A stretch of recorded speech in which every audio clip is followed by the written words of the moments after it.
बाగున్నారు कुछ भी बोल रहे हो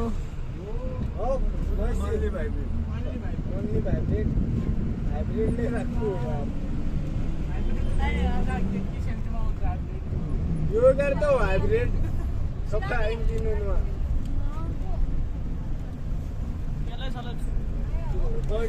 बाहेर व्हिडिओ नाही म्हणून दिने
बैठिए बच्चे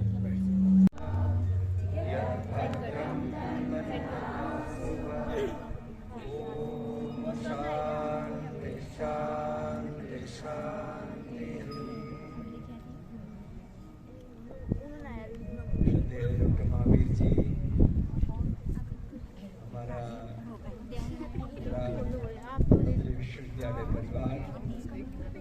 और आज नेपाल के भी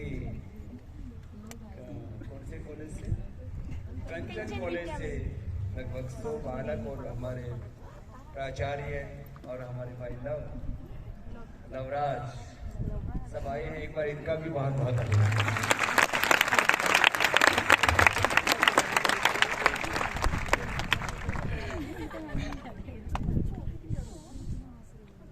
पूरी दुनिया में शिक्षा को लेकर के विमर्श चल रहा है। भारत में भी न्यू एजुकेशन पॉलिसी के ऊपर बहुत बड़ा कार्य चल रहा है। प्री प्राइमरी से लेकर के माने 3+ एजुकेशन से लेकर के और विश्वविद्यालय तक की शिक्षा की दिशाएं क्या होनी चाहिए। तो थोड़ी देर नेपाल वाले भी बच्चे हैं, थोड़ा इस संदर्भ में बात करके फिर बच्चों को फिर भेजेंगे, फिर आपके साथ भी अलग से बात करेंगे। एक बात बहुत प्यारी है, अभी आप सब बच्चे पढ़ रहे हो, आपसे कोई पूछे आप पढ़ किसके लिए रहे हो तो आपके 10 तरह के उत्तर मिलेंगे। एक तो इसलिए पढ़ रहे हैं कि पढ़े लिखे बिना शादी नहीं हो। ये भी एक एजुकेशन का पर्पज है कि पढ़े लिखे नहीं होंगे तो लोग कहेंगे गाँव कुछ आता जाता है नहीं, इसके लिए भी पढ़ाई कर। कुछ इसलिए पढ़ते हैं कि लोग, मैंने अभी कुछ बच्चों से ऐसे पूछा क्या पढ़े, बोले जी बीकॉम। तो मैंने कहा कुछ आता है, बोले आता कुछ नहीं। मैंने कहा बीकॉम क्यों पढ़ा था, बोले लोग अनपढ़ ना कहे। तो लोग अनपढ़ ना कहे इसलिए भी कुछ लोग पढ़ते हैं। ये रियलिस्टिक बात कह रहा हूँ, कल की बात है। राजेश उसका नाम है, राजेश या राकेश। बेटा तुमसे फिर एक से तीसरे से पूछा, मैंने कहा तुमने क्या पढ़ा है, मैंने अकाउंटिंग में किया है, MBA पता नहीं क्या। फिर मैंने कहा तेरे को अकाउंट्स की सेवा देने, बोले कुछ नहीं है ये अकाउंटिंग पढ़ा है और काउंटिंग भी नहीं आती है।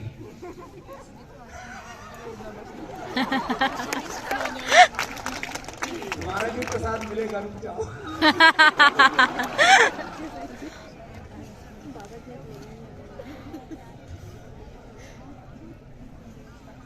बिजनेस मैनेजमेंट में MBA कर रखा है, बिजनेस ब्रांडिंग में। मैंने कहा what is the basic principle of business, बोलती ये तो हमारे सिलेबस में आता है। तो बोले मैंने कहा पढ़ा क्या है, और हमको ऐसे पढ़ाया गया है कि कोई भी बिजनेस स्टार्ट करते हैं तो उसमें कैसे बैलेंस शीट बनती है, कैसे लॉस एंड प्रॉफिट को हम सेग्रीगेट करते हैं, और उसमें फाइनेंसिंग कैसे होती है, उधार कैसे लिया जाता है। मैंने कहा फिर चुकाया कैसे जाता है, बोले ये नहीं पता। मैं इसलिए कह रहा हूँ कि हम बिजनेस पढ़ते हैं, बिजनेस मैनेजमेंट, बिजनेस हम पॉलिटिक्स पढ़ते हैं। जिसको कोई पढ़ाई नहीं करनी हो तो पॉलिटिक्स में MA कर देते हैं हिंदुस्तान में। ये हिंदुस्तान में होता है खाली पॉलिटिक्स में MA, और एक वार्ड मेंबर का चुनाव नहीं जीत सकते।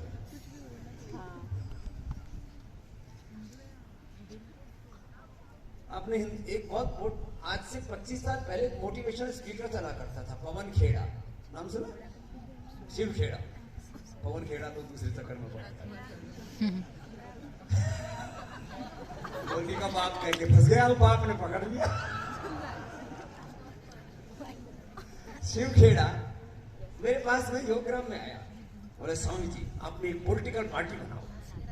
मैंने कहा क्या करेंगे, बोले MLA MP CM PM अपने होंगे हिंदुस्तान में। मैंने कहा आप क्या करोगे, बोले मैं पार्टी चला के दिखाऊंगा। मैंने कहा आप कभी चुनाव जीते, बोले जी लड़ा था। वोट कितने मिले, बोले घर वालों ने भी नहीं दिए। ये मैं उसकी बताई भी बात बता रहा हूँ। शिव खेड़ा का नाम तो सुना है, उसने आज से 20 साल पहले बड़ा चला करता था। एक मोटिवेशनल स्पीच के 5-5, 10-10 लाख रुपए लेता था एक स्पीच देने। मैंने कहा तू अपना बिजनेस कर ले, वही बढ़िया। भाषण देने का बिजनेस है। भाषण देना भी एक बिजनेस है, पता। जितने भी अमेरिका के राष्ट्रपति रिटायर्ड होते हैं उनको ज्यादातर को तो काम होता नहीं, 99% मोटिवेशनल स्पीच देकर के पैसे कमाते हैं। राष्ट्रपति का टैग लगा हुआ है, कहीं जाते हैं और उससे कुछ लोग फोटो खिंचवाने के नाम पर पैसे दे देते हैं, कुछ भाषण के नाम पर पैसे दे देते हैं। आपको मैं कहने क्या चाह रहा हूँ, हम पढ़ाई कर रहे हैं, एग्रीकल्चर में BSc MSc कर रखा है। मैंने कहा बेटे वो जो है बाजरे के जो दाने हैं वो कितनी गहराई पर डाले जाते हैं? बोले जी 2 इंच की गहराई पर। मैंने कहा फिर तो बाजरा होते ही गिर जाएगा, क्योंकि 2 इंच के ऊपर बाजरे का दाना होगा, उसके रूट अंदर जाएंगे नहीं, बाजरा इतना बड़ा होता है तो गिर जाएंगे फिर तो। और मैंने कहा फिर उसको दूसरा आग्रह पूछ लिया मैंने कहा वो जो बरसीम है वो उसकी और उसके 6 इंच डाल देंगे। मैंने कहा उगेगी नहीं। एग्रीकल्चर में BSc MSc कर रखी है, यदि दाने दे दे तो खेत में से दाने भी वापस नहीं आएंगे, फसल भी वापस। दूसरों की मजाक हो रही है तो अच्छा लग रहा है।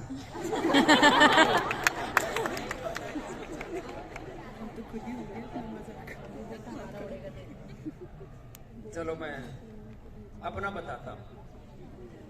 योग में हमने ना BA कर रखी है, ना MA, ना PhD। ये अलग बात है कि आज दुनिया में किसी भी विश्वविद्यालय की योग की डिग्री की BA, MA, PhD की किसी की सबसे ज्यादा किसी को वेटेज मिलता है तो पतंजलि यूनिवर्सिटी की डिग्री।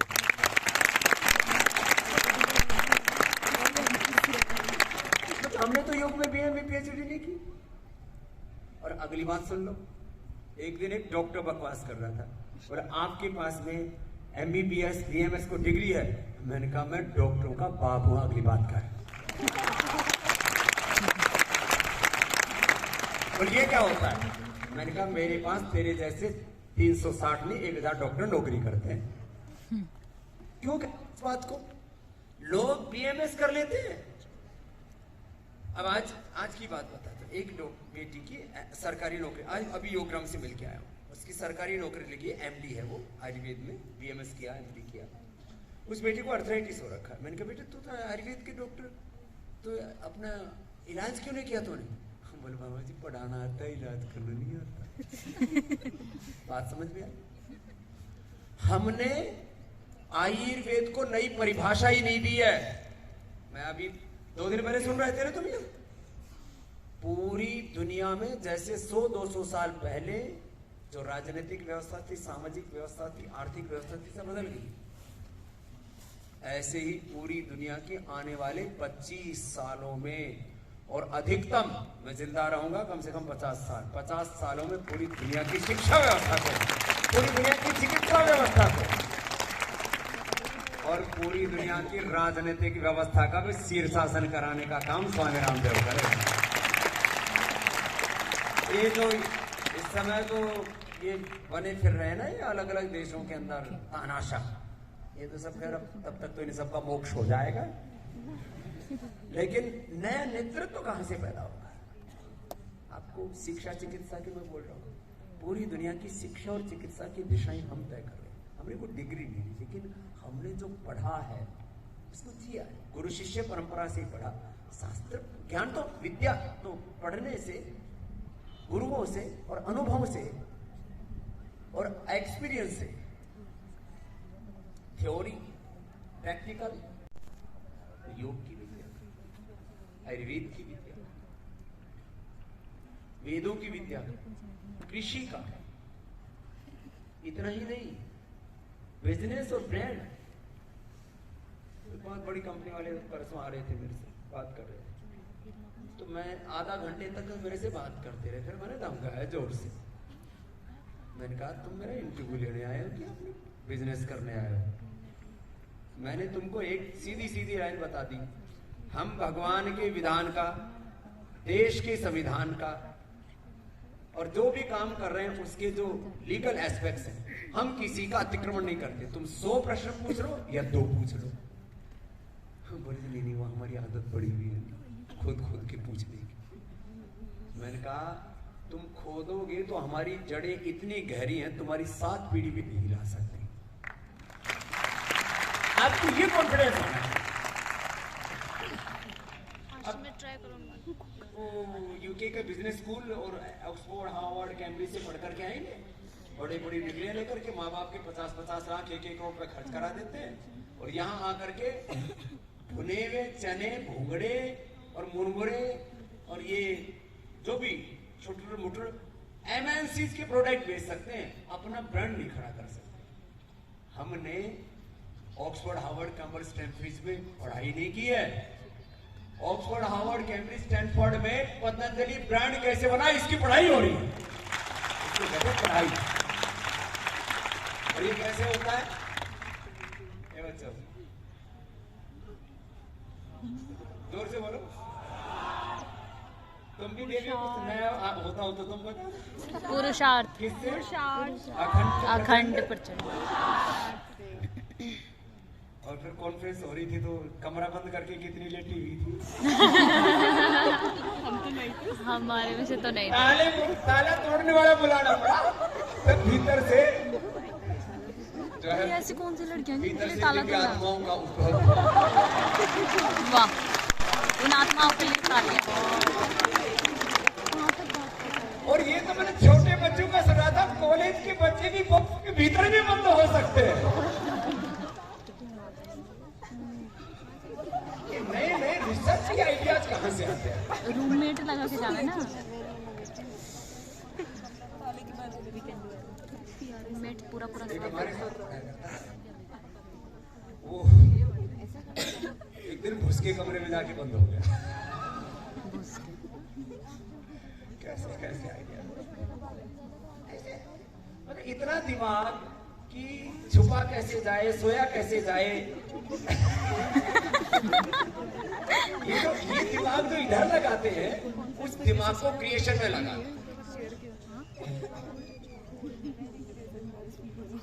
बच्चों, जितने तुम यहाँ बैठे हुए हो, या ऊपर वालों को छोड़ दो, इसमें भी खास करके प्रोफेसर महावीर जी, कुछ 2-4 और महापुरुष हैं, क्या नाम है, तिवारी, तुम्हारी बॉडी के गट्स तो देख लो, गट्स तो देख लो।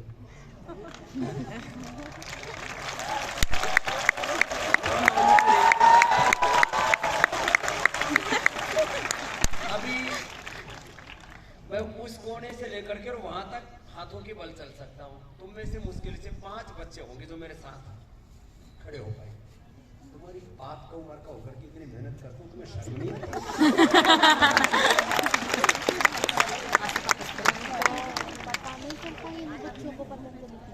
आगे तुम्हारी खिंचाई अपने माल वालों की।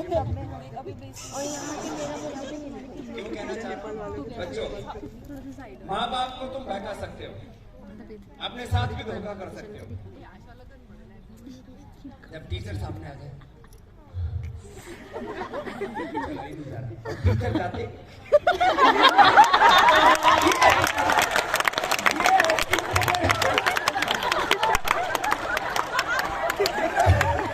मुझे लगता है तुमको ड्रामा वाले स्कूल में जाना चाहिए। 1 मिनट में मरू मरू कैसे करना और अगले क्षण एकदम कैसे छोड़ना, इतना तो जल्दी एकदम मैं अमिताभ बच्चन का 1 घंटे एंगल में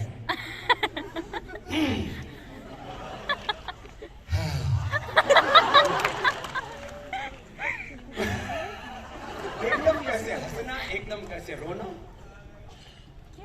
ये एक्टिंग के लिए नहीं है, ये एक्टिंग स्कूल नहीं है, ये एग्जीक्यूशन स्कूल है। आपको धरातल पर जीना है।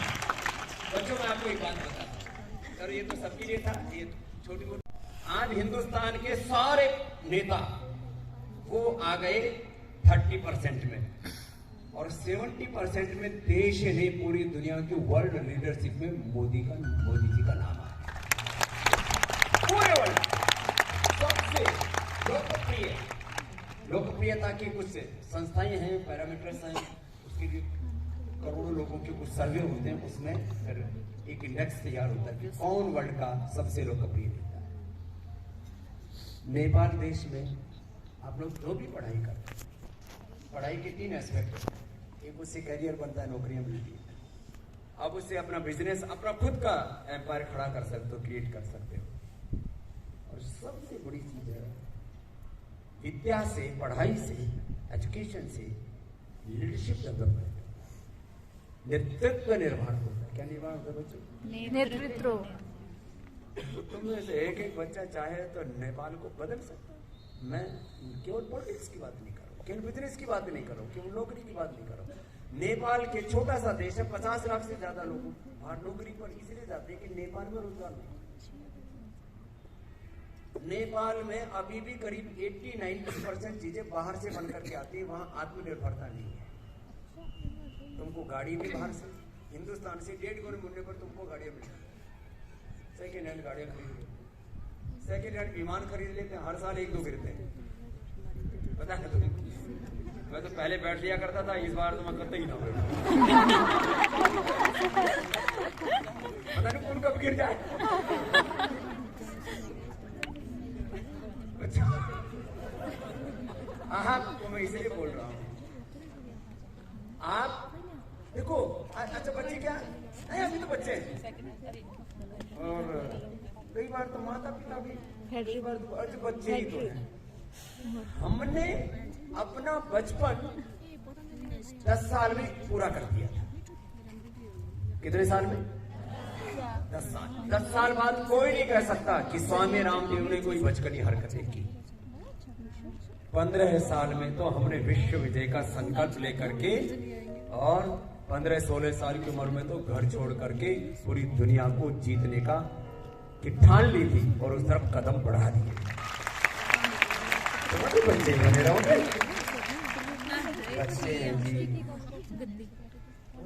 मुझे तो आश्चर्य होता है, बीमार हो जाते हैं, आज तक मैं एक बार हॉस्पिटल में नहीं गया। एक बार सर्दी जुकाम, अच्छा चलो पहले तो कभी कभी बीच में शिविरों में गैप आ जाता था। तुमने कभी सुना है कि स्वामी रामदेव को उल्टी लग गई? हमें पता ही नहीं चलता स्वामी जी, बिल्कुल हमें पता ही नहीं चलता। 5 से 7:30 मेरी क्लास चलती है कि आज बीच में उठ के शूशू के लिए गए। जब मैं अपने आप को इतना फिट रख सकता हूँ, यहाँ सर्दी हो गई, जुकाम हो गई, और क्या क्या बीमारी होती है तुमको? पेट दर्द तो कभी भी हो सकता है, और सिर दर्द कभी भी हो सकता है। इनसे क्या फायदा? तुम योगी होकर के भी रोगी बने रहो, ऐसा नहीं होना चाहिए। आप में इतना कॉन्फिडेंस होना चाहिए कि मैं एक विश्वविद्यालय का विद्यार्थी, तो एक प्रोसेस है। मुझे अपने आप को इस तरह से तैयार करना है कि मैं लाखों करोड़ों में एक बन करके दिखाऊंगा। ये है मेरा हौसला, और ये मैं मोटिवेशन स्पीच नहीं दे रहा हूं, हमने किसी के लिए करना पड़ता है, पुरुषार्थ करना, सारी छोटी मोटी चीजों को त्यागना पड़ता है। तो नेपाल वालों, कुछ इतिहास बनाओगे या ऐसे ही नेपाल को ऐसे ही घसीट के चलाओ? ऐसा कुछ करके दिखाना पड़ेगा। इसके लिए किसी बहुत बड़े कुल खानदान में, रईस घर में जन्म लेने की जरूरत नहीं है। मोदी जी ने कोई बहुत रईस घर में जन्म लिया, अमित शाह जी ने कोई बहुत रईस घर में जन्म लिया था, ये हमारे आदित्यनाथ योगी जी जहाँ अपना पहाड़ पे पतंजलि करने से उनके नीचे इनका काम है, आज भी टूटी फूटी सी इनके घर की छत है। बहुत साधारण परिवार में जन्म लिया। मैं आपको 100 एग्जाम्पल दे सकता हूँ पूरी दुनिया में जिन्होंने पुरुषार्थ किया। एकेडमिक्स बहुत अच्छी चीज है, अच्छे नंबर आने चाहिए, तो 100 में से 100 लेके आए, 90 लेके आए, 95 लेके आए, अच्छी बात है। लेकिन पूरी दुनिया में एकेडमिक्स में जो 100 में से 100 मार्क्स लेकर के आते हैं, उनमें से लाखों करोड़ों में से कोई एक आदमी दुनिया में बहुत बड़े काम कर पाएगा, जिसको कहते हैं हिस्ट्री को चेंज करने वाली हिस्टोरिकल वन। 99% पूरी दुनिया में उन्होंने बड़े काम किए हैं जिन्होंने पुरुषार्थ को अपना स्वभाव बनाया, अपने भीतर अप्रतिम सामर्थ्य पैदा। तो मैं पतंजलि विश्वविद्यालय के बच्चों को और आज नेपाल वाले जो बहुत से आए हुए उनको ऐसा देखना चाहता हूँ कि तुम जिधर चलो उधर रास्ता बन जाए, वो लोगों के लिए प्रेरणा बन जाए, वो जो तुम करो इतिहास बन जाए।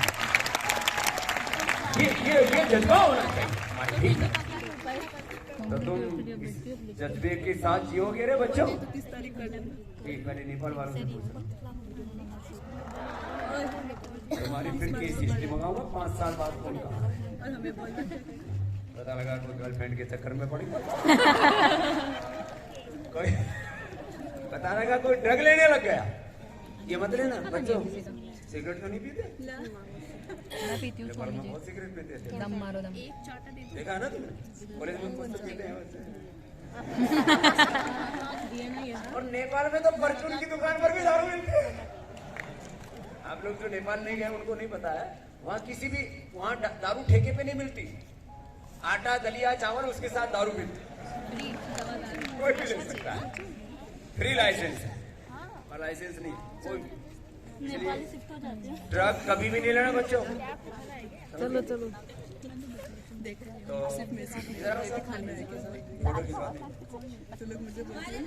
अरे हाँ तुम्हारे करेंगे, तुम्हारा पहले इनका करवा, नमकीन दे दे, पीछे वाले खड़े हो जाओ, 2 लाइन।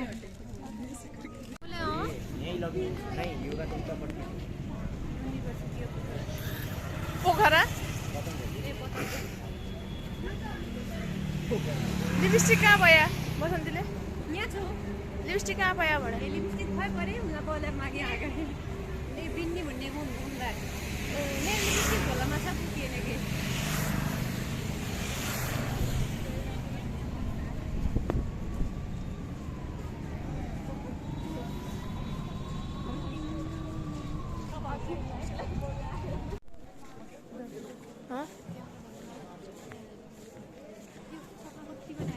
बनाउँदैछु त। अलि यसो 2 जुत्ता खोल्यो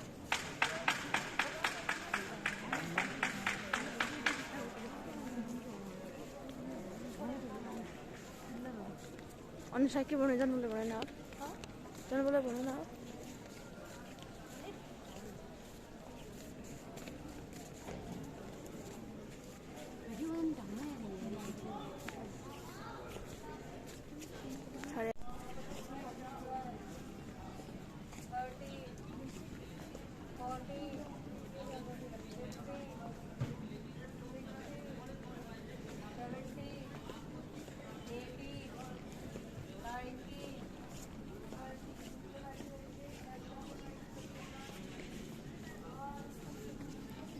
ओ भाई corporate member 11 lakh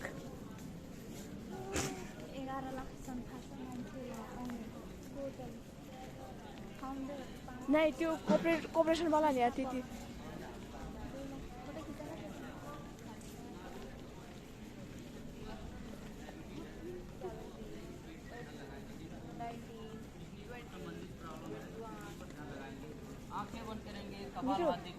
Neeru corporate सदस्य है ना मेंबर के साथ करते जाएंगे 1 2 3 हर एक गिनती के साथ हर एक तो कपालभाति का 1 2 3 4 5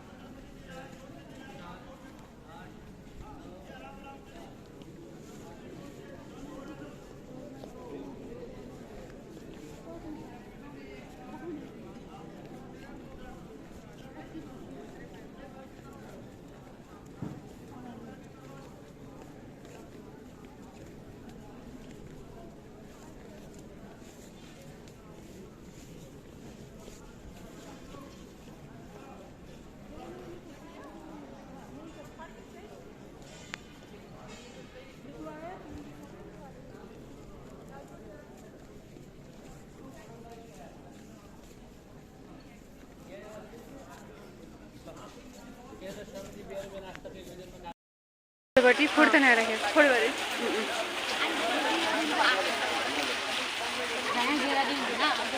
पानी को पीछे में